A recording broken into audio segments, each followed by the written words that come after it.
매일 아침 하나님과 함께 누리는 하늘의 양식, 오늘 만나.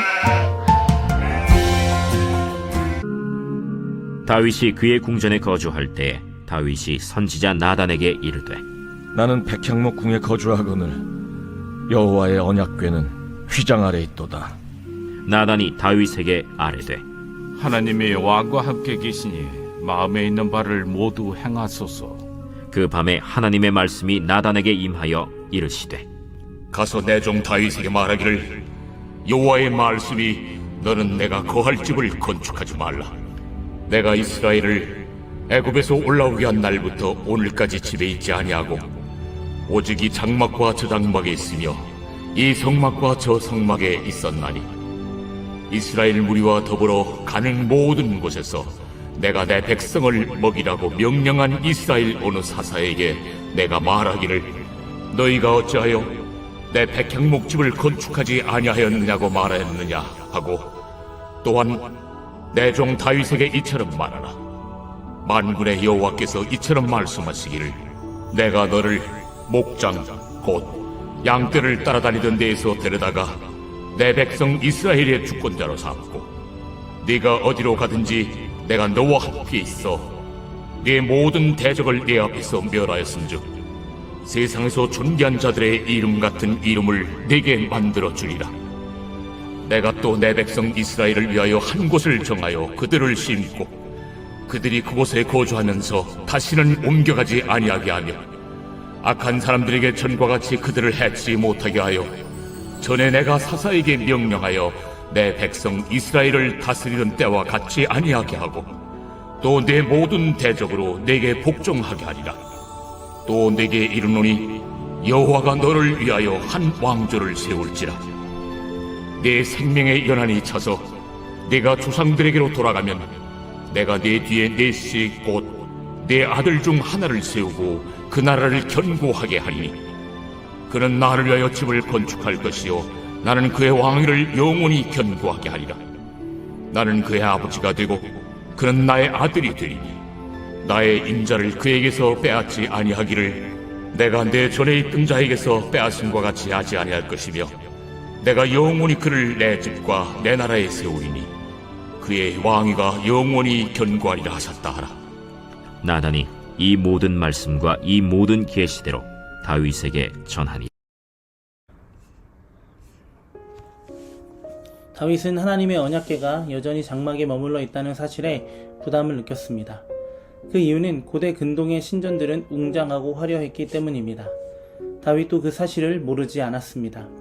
그렇게 당시의 왕들은 자신들의 신을 위해 장엄한 신전을 짓는 것이 일반적인 일이었습니다. 다윗도 그 마음으로 오직 하나님만을 위한 성전을 건축하기로 마음먹었습니다. 다윗의 뜻을 들은 나단은 긍정적이었습니다. 하지만 하나님께서는 나단을 통해 다윗에게 명확한 메시지를 주십니다. 하나님은 성전이 없이도 자기 백성과 동행하며 보호하셨다는 것입니다. 하나님은 특정한 장소나 건물에 갇혀 있는 분이 아니십니다. 하나님의 백성이 하나님의 거처가 된다는 것이죠. 하나님은 사람이 만든 건물에 의존하지 않으십니다. 오늘날도 하나님의 임재는 특정한 건물에 제한되지 않습니다. 하나님을 찾고 의지하는 자기 백성과 그 공동체에 임재하시는 하나님이신 줄 믿습니다. 하나님께서는 하나님을 경외하며 동행하기를 원하십니다. 우리가 바로 하나님께서 거하시는 처소임을 기억하며 우리가 하나님과 함께 살아가기를 기뻐하는 우리가 되기를 소망합니다. 하나님만 찾고 의지하는 우리 가운데 임하시는 하나님으로 인해 기뻐하는 우리가 되기를 소망합니다. 하나님께서는 이어 다윗과의 언약을 맺으십니다. 하나님은 다윗을 선택하시고 기름 부으셔서 이스라엘을 다스리도록 하셨습니다.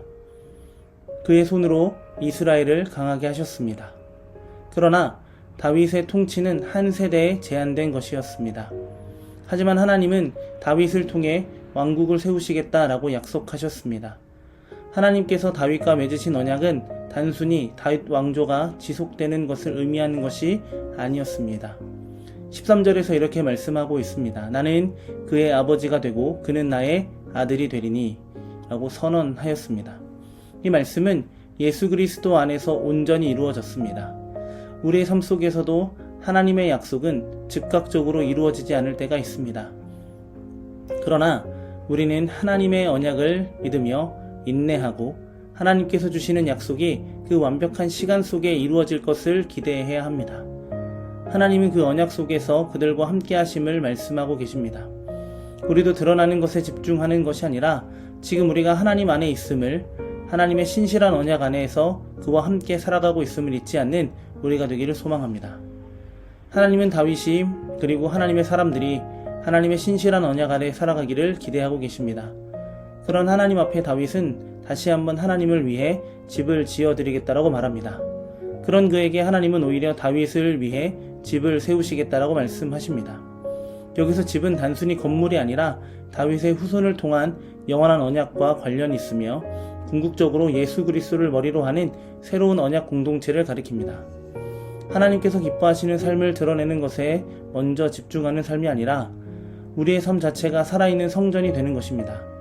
고린도전서 3장 16절에는 이렇게 말씀하고 있습니다. 너희는 너희가 하나님의 성전인 것과 하나님의 성령이 너희 안에 거하시는 것을 알지 못하느냐. 하나님과 함께하는 기쁨으로 그분이 거하실 처소로 살아가는 우리가 되기를 소망합니다. 드러나는 모습으로 드려지기보다는 신실하게 언약을 이루어 가시는 하나님만 의지하는 우리가 되기를 소망합니다. 그럴 때 하나님은 우리에게 영원한 집을 허락하실 줄 믿습니다. 그렇게 주와 함께 지으신 영원한 집에 거하는 우리의 삶이 되어서 하나님께 기쁨으로 올려지는 거룩한 성전이 되는 우리의 하루가 되기를 간절히 소망합니다.